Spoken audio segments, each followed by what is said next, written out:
Tutuling kong talagang tunay na kasama. Ang akin po tinutukoy ay ang ating kandidato noong nakaraang eleksyon sa pagka-alkalde, si Ray Villo. Alam po ninyo,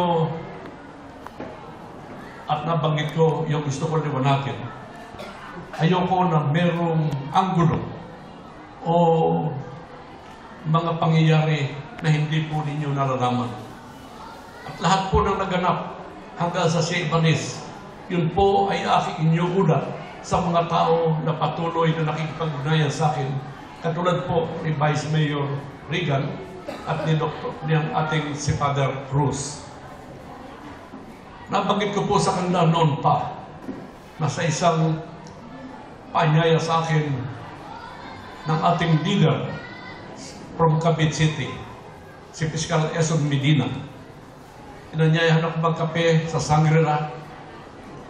Doon po sa nasabing pagkakataon, ang aking kasamang magkape ay yung General Manager ng Philippine Reclamation Authority, si Jay Abaya, at ang dating mayor dito ng Maragondon, si Mayor Monte Andaman.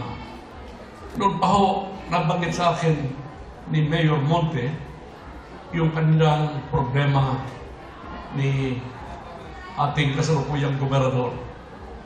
At may nabanggit siya na hindi ko na alam kung bakit sila nagkaroon ng konting problema. At noon pa, naipahiwatig niya na gusto niyang sumama sa ating lapian ng Partido Liberal. Si Eson Medina pala, na matalik kong kaibigan at leader natin sa Cavite City, ay abogado ng mga Andaman matagal na. Miski noong yung si Mayor Monte Andaman, yung ama, ay alkalde rito. Ang kanyang legal counsel ay si Fiscal Eson Medina ng Cavite City. Pagkatapos po noon, may mga ibang usapan. Pero ang sumunod naming usapan, noong isang linggo, nagkasabay pa ng pagpunta sa akin, sina Ray, kasama pa yata, hindi ko alam kung sino pa kasama ni Ray, hindi ko alam kung kasama si Regan o si Father, nagpunta sa akin sa araw ng linggo, pero kasabay na dumating sa akin si Kapitan Eric. Nasa si Kapitan Eric? Si Kapitan Eric, ayan po, si Kapitan Eric, na ako inimbita, kaya yata noon sa barangay natin dito ni na Eric sa Maragondon.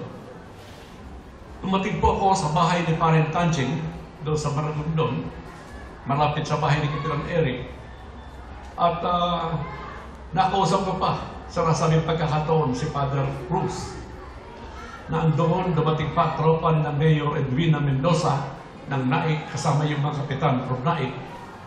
At pagkatapos po ng isang masaganang tanghalian sa kay Parent Tanching, hindi maaari na hindi ako pupunta kay Kapitan Eric. Iwan si Kapitan Eric, malapit din po sa akin at mahal ko si Kapitan Eric. So, nandoon pa ako, sinundo na ako ni Kapitan Eric, nasabi niya na meron siyang panauhin doon sa kanyang bahay at naibulong po sa akin. So si Ray, nung malamang pumunta ako kay Kapitan Eric, sabi sa akin, Gob, sasama ko sa iyo. Sabi ko, huwag ka na sumama. Meron bisita si Kapitan Eric doon, nakakausapin ako. Gusto ko mapakinggan ang sasabihin, baka hindi makapagsalita kung kasama kita. Yun po eksakto na sinabot ko kay Ray Villo. So, nagpunta po ako kay Kapitan Eric, kahit nakibusog na kay Parent Tanching, tinigman ko pa rin yung kanyang handa. Pero ang nandoon na nag-iintay sa akin o aking dumating, itong ating kasalukuyang mayor dito sa Maragondon, si Mayor Monmon, Kapitan Eric nandoon. At sa nasabi mong pagkakataon, nasabi ni Mayor Monmon sa akin na kami mo inyong mag-ama ay merong desisyon na gusto po naming sumama sa inyo. Sabi ko sa kanya, wala ka kung sabihin ako diretsa na pwedeng sabihin, gawa ng bagamat ako ang chairman ng Partido Liberal sa buong lalawigan ng Cavite, ako po ay merong mga proseso na sinusunod. Pero sa bigasat doon natapos na kaming usapan, hanggang sa si Congressman Roy Loyola ng 5th District natin. Yung 5th District po, yun po yung Carmona, General Mariano Alvarez at Silang. Kaibigan din ni Mayor Monte Andaman, ang siyang lagi nagsasabi sa akin na sinasabi raw ni Mayor Monte na sila ay handa na manumpa sa Partido Liberal. At sila ay meron pang daan na o linya papunta doon, hindi lamang sa akin, sa probinsya, kundi doon sa taas. Ang aking assumption, at binirepay ko yan kay Congressman Jun Abaya, na kapatid ni Jay Abaya ng PRA. Si Jun Abaya po, sa inyong kaalaman, ang Secretary General ng Liberal Party. Si Jun Abaya, kapatid ni Jay Abaya, na kung saan director naman si Fiscal Eson Medina. So, nabakit po sa akin ni Jun Abaya na talagang meron na para bang unawaan doon sa taas, na talagang sasama sa liberal si Monte at yung anak na si Bonmon. Siyempre po, sina Father Cruz, lalo na si Regan, at nababanggit nga sa akin itong aking kaibigan si Manny at mga iba pa nating kasama rito, yung kanilang damdamin. Pinapaabot na sa akin yung kanilang sentimiento na kung pwede, huwag tanggapin sa Partido Liberal itong mga andaman. Lagi ko po sinasabi kina Father Cruz at kina Regan, alam nyo ba po sa taas, lalo pa po ang sasama ay yung mga nakaupo. Nabakit ko pa kina Father Cruz, alam nyo naman, yung prinsipyo ng lahat ng partido, yung politics is addition, di ba, Manny, parang ganyan. Parang ganun ho ako ang kanilang direksyon. Pero sabi ko, hindi pa naman final, gawa ng tayo ho naman ay kukonsultahin pa rin. Binigyan pa ako ni Father Cruz noong sa prasong mga 7 point. 7 yata, o Father, tama ho ba? 7 o basta higit pa sa 7. Na yung mga kadahilanan kung bakit hindi dapat tanggapin sa Partido Liberal itong mga andaman. Nabagit pa ni Father Cruz, yung patulad po na sinabi niya, kasi talaga ay hindi lamang nabanggit na aktivista noong araw, pero talaga malapit sa dating Senador Ninoy Aquino. At parang nga namang sa kanilang pagkakakilala at yung pong binanggit ni Father Cruz sa inyo, na talaga namang sila ay matalik na kaibigan ni Monte noon, ay inaamin din sa akin ni Father Cruz. Kaya sabi ko kay Father Cruz, miski noong napakalapit na lumipat si Ray, sabi ko, huwag kayong mag-aalala. Yung inyong argumento na yan, pati itong binigay nyo sa aking papel, na hanggang ngayon iniingatan ko, Father Cruz, ay aking papaabot doon sa taas. Ang nangyari nga lamang po, wala pa naman talaga tayong pagsang-ayon, hindi pa kami nagkakaintindihan din doon sa taas, biglang nabalitaan ko na lamang ay nagpaalam si Ray.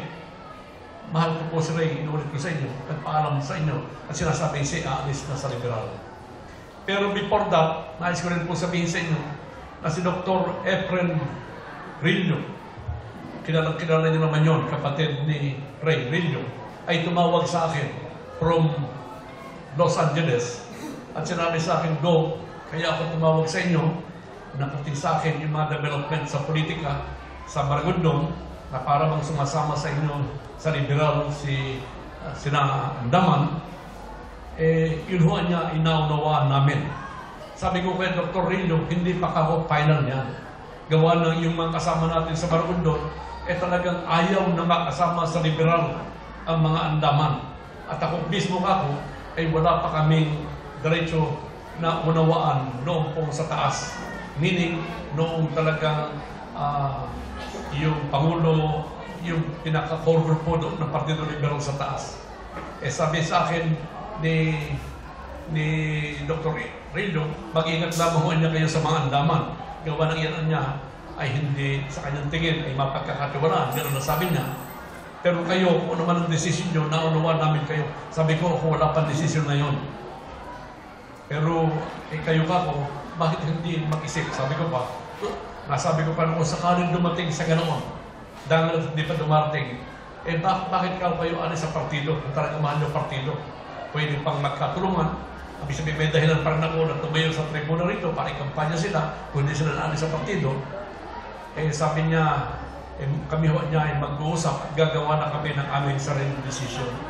Pagkatapos ko na pa 1 linggo, matapos lumawag sa akin si Dr. Efren, nabalitaan ko na gumawa ng sariling desisyon na maalam na sa ating mga samahan dito. Yun po ang aking ikinalulungkot. Gawa ng inuulit ko, wala po tayong mga kasama kahit anong araw na aking tinatapon o tinatalikuran. Wala po akong tinatapon o tinatalikuran ng mga kasama. At hindi pa final talaga yung negosasyon na ginagawa ng mga andaman para maging liberal. So yun po ang inyong tandaan at yun ang aking pinapaliwanag sa inyo kasi ayoko na hindi katitig na pag-aalinlangan ay inyong ikulapor sa akin na para bang iniwanan ko ang mga kasama natin sa liberal at tinatanggap ko yung mga nag-a-apply sa atin na wala man lamang na konsultasyon sa inyo. So yun po maliwanag at inuulit ko, hindi pa ho nanunumpa sa partido tumaandaman, hindi pa ho nakakapasa dito sa level natin sa probinsya, bagamat inaamin ko sa inyo, merong pakikipag-ugnayan doon sa taas. Yun po ang katotohanan. So, nandito po ako, bagamat nabanggit na tayo babalik, hindi pa naman ako nagkakampanya sa inyo, pero katulad po nabanggit ni itong ating kaibigan ni Manny, tsaka ni Father Cruz, at saka sinabi rin ni Mayor Bambol, meron pa namang second kabanata ba? Pangalawang yugto. Pagdating po nung pangalawang kabanata na yon, sa kami na magsasabi sa inyo, ihingi namin ang inyong desisyon at kung kami po ay magiging karapat-dapat sa inyo, muli po tayo magkakasama-sama at muli natin ipapadama sa ating mga kalalawigan sa Cavite ang isang gobyerno na talagang malapit sa tao.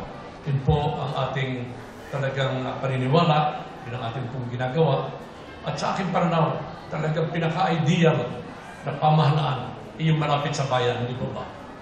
Pinaka-ideal na pamahalaan, isang pamahalaan na malapit sa bayan, hindi ka nangingidatis ng tao na yung pinakikitunguhan. One example po, kung marami ako scholar dito sa Maragondon, taruin ninyo sa mga scholar ko dito, kung sila kaya ko tulungan dahil sa kanilang mga magulang ay kakampi ko sa politika. Hindi po yun ang ating basihan. Lalo na yung programa ko, pang-edukasyon, ayoko po yun ay magkaroon ng bahid politika. Kaya yun po ay ating ginagawa. At sa akin pong pananaw, dapat talaga isa-isang tabi natin, lalo ko kayo namumuno ang politika. Gawa ng pagka-puro politika ang yung pagbabasihan ng yung pagkilos. Diyan po nagsisimula yung pagpapangkat-pangkat ng mga tao. At pagka tayo po ay nagkapangkat-pangkat, diyan nagsisimula ang gulo. Kaya yun po ay aking hindi kinakalimutan. Nakita po namin yung panahon na dahil sa sobrang politika, nagkapangkat-pangkat ang mga tao. Yun po ang ngayon nating bumalik sa ating kasalukuyang panahon. Sabi ko nga po, biski sa panaginip, sana huwag na nating mapanaginipan na dahil sa politika, nagkapangkat-pangkat tayong mga taga-Cavite. Pero kung bago po akong magtapos, parang nasabik ako na marinig yung second yugto, yung pangalawang kabanata na babanggitin sa atin itong aking kaibigan ni Manny Angeles. Parapakan po natin si Manny. Parang hindi ako makapagantay doon sa kanyang pangalawang kabanata na ipapahayag sa atin. Pero pagbigyan po natin siya, sa tamang panahon, babanggitin po niya yung pangalawang kabanata na kanyang isisiwalat sa bayan. Maraming salamat po sa inyo at sana po ay naliwanagan nyo ang mga issue na dapat ay ninyong maliwanagan. Gawa ng ayoko na isipin ng aking mga kababayan at mahal na taga-Maragondon na ako po ay hindi tapat na kasama o merong mga kasama na iniitsapwera. Maraming salamat po muli.